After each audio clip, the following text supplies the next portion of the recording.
Good morning, students. Today we will discuss about sex chromosomes. That means about X chromosome and Y chromosome. Okay. So in mammals, the gender of an organism is determined by sex chromosome. Humans and most other mammals have two different type of sex chromosome. One is X type of sex chromosome and another is Y type of sex chromosome. So female have XX chromosome in their cells while male have both one X and Y chromosome in their cell. What it means? That means male have 44 plus XY type of genetic composition and female have 44 plus XX type of genetic compositions. Okay, that means female के अंदर क्या हो रहा है, यहाँ पे दोनों sex chromosome जो है वो सिमिलर है, हेमिजाइगस है ना. One is both are XX type of sex chromosome, but in male one is X chromosome and another sex chromosome is Y chromosome. Okay, तो दैट मीन्स यहाँ पे क्या हो रहा है, मेल का जेनेटिक कंपोजिशन 44 प्लस XY होगा, जबकि फीमेल का जेनेटिक कंपोजिशन जो होगा वो 44 plus XX type of genetic composition होगा. इसका क्या मतलब हुआ कि जो सारी की सारी एग सेल्स बनने वाली हैं, all the egg cells are of same type. That means all eggs are of X type of egg.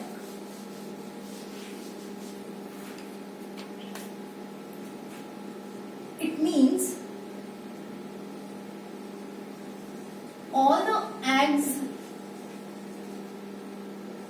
all the egg cells are of same type. That means X type of egg are present, but male में के अंदर क्योंकि दो तरह के sex chromosome पाए जा रहे हैं, one is X chromosome and another is Y chromosome. That means male have two different type of sperm. One is X type of sperm and another is Y type of sperm. But in male, sperms are of two different type.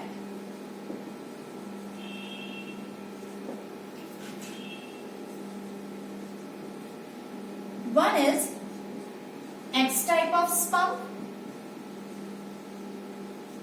and another is Y type of sperm. Okay? क्योंकि mail का genetic composition 44 plus XY होता है, that means वहां पे जो mail होगा उसके sales जो है उसके अंदर XY दोनों तरह के सेक्स क्रोमोसोम पाए जाएंगे, और जो स्पर्म बनने वाले होंगे वो दो अलग प्रकार के बनेंगे. One is X type of sperm and another is Y type of sperm. So this arrangement means it is male that determine the sex of the offspring when fertilization occur. Okay? इस arrangement से हम क्या समझ रहे हैं कि it is the male which determine the sex of offspring.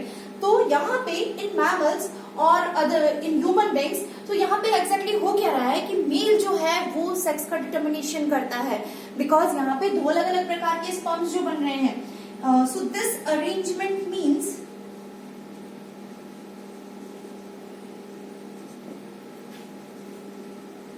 it is male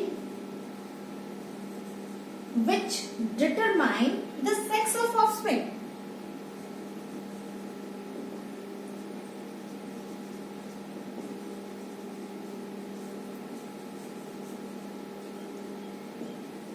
okay, यहां से क्या समझ में आ रहा है कि मैमल्स के अंदर या फिर ह्यूमन बीइंग के अंदर वो Y क्रोमोसोम होता है, जिसकी वजह से ऑफस्प्रिंग का सेक्स जो है वो डिटरमाइन होगा.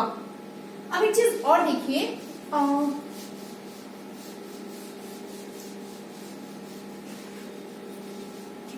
अगर मैं बात कर रही हूं कि this is female, so that means genetic composition is 44 plus X type of genetic composition.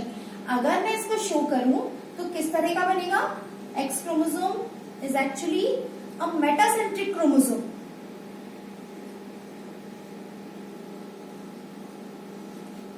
This is one X and this is another X. So both chromosome are metacentric chromosome. So they can pair with each other. Okay? क्योंकि ये दोनों chromosome कैसे हैं, they are metacentric chromosome, so they can pair with each other. लेकिन अगर मैं बात करूं मेल की, तो मेल के अंदर क्या होगा, आप देखिए कंपोजिशन क्या होगा, it is 44 plus XY type of genetic composition, और जो इसका सेक्स क्रोमोसोम होंगे वो कुछ इस तरह के होंगे. One is X chromosome and another is Y chromosome. This is X and this is Y. X chromosome is metacentric and Y chromosome is acrocentric. The position of centromere is at the top of the chromosome arm. जबकि यहाँ पे centromere की position जो है it is in the centre of the chromosome. जो chromosomes है उनके बिल्कुल सेंटर में पाया जाएगा.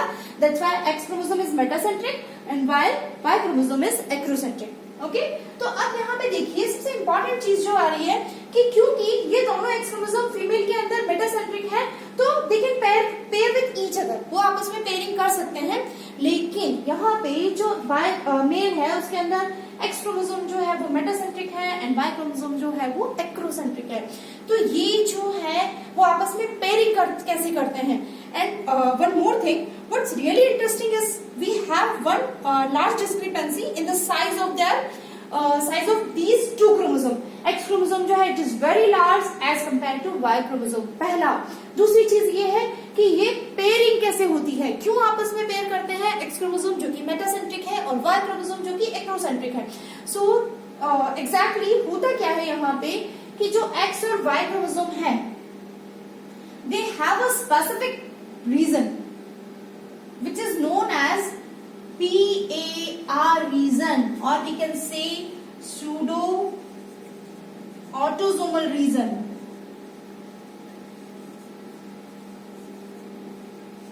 क्या मिलेगा यहाँ पे? pseudo autosomal region, और we can say PAR region. PAR region पाए जाने की वजह से एक्स क्रोमोसोम और वाई क्रोमोसोम जिनकी साइज में इतनी ज्यादा डिस्क्रिपेंसी है, एक बहुत बड़ा है और एक बहुत ही छोटा है, फिर भी वो आपस में पेयरिंग कर पाते हैं just because of this PAR region. And what is the full form of PAR? Pseudo autosomal region. तो ये तो एक बात हुई, इस वजह से एक्स और वाई क्रोमोसोम जो है वो पेयरिंग कर पाते हैं. फिर हमने एक चीज और बोली कि just because of arrangement of these two chromosome, female have XX chromosome and male have 1X and 1Y chromosome. That means this arrangement it lead to the determination of sex of offspring. यानी ये arrangement की वजह से ही male और female का sex determination offspring के अंदर हो पाता है. तो वहां इसका मतलब क्या हुआ? Y chromosome is responsible for sex determination because all the eggs are same but all the sperms are not same.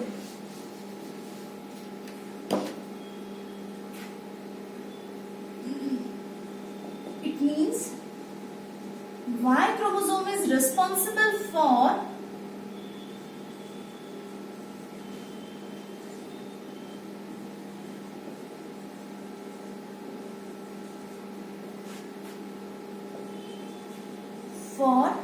sex determination. कैसे? हमने बोल तो दिया कि वाई क्रोमोसोम जो होता है it is responsible for sex determination, लेकिन कैसे करता है? Because Y chromosome have one specific region और we can say one specific gene जिसका नाम होगा SRY जीन. क्या होगा यहाँ पे? Y chromosome has one specific region which is known as SRY reason. SRY, sex determining reason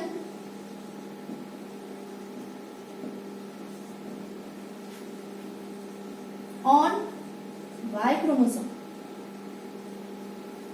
Okay, जो आपका Y chromosome होगा, suppose this is your Y chromosome. Half portion बनाया मैंने इसका.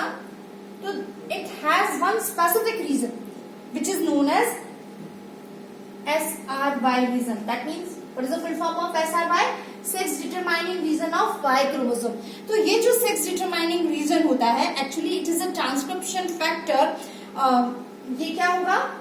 SRY रीजन जो होगा it encodes a transcription factor.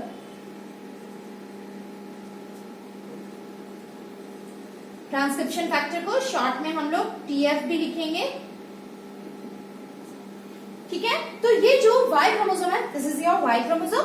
तो ये जो Y क्रोमोसोम होगा, ये उसमें एक स्पेसिफिक रीजन पाया जाता है जिसे हम लोग बोलते हैं sex determining region present on Y chromosome.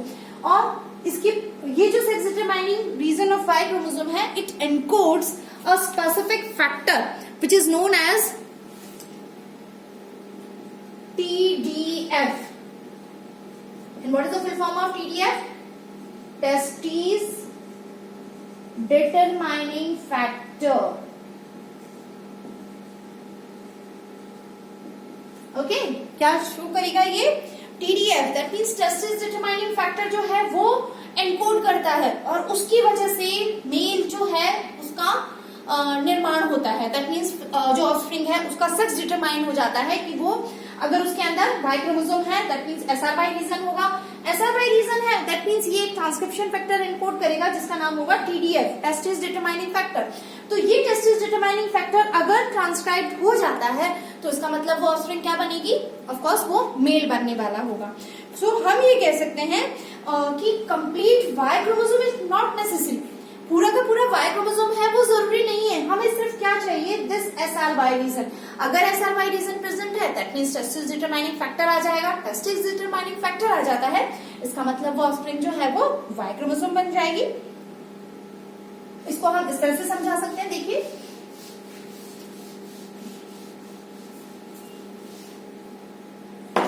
यानी हम इसको प्रूफ भी कर सकते हैं। कैसे करेंगे?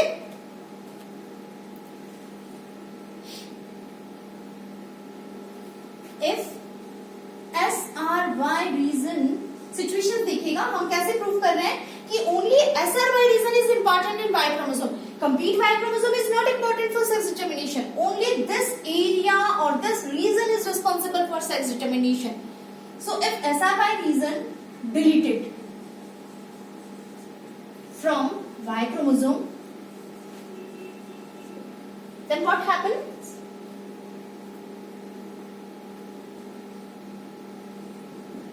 It will lead to the development of female.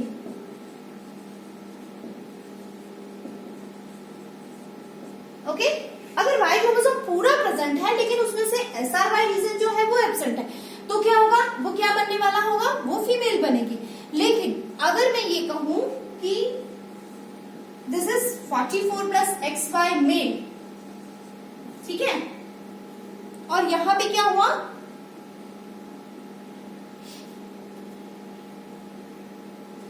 SRY region जो है वो प्रेजेंट है, इसका मतलब क्या होगा?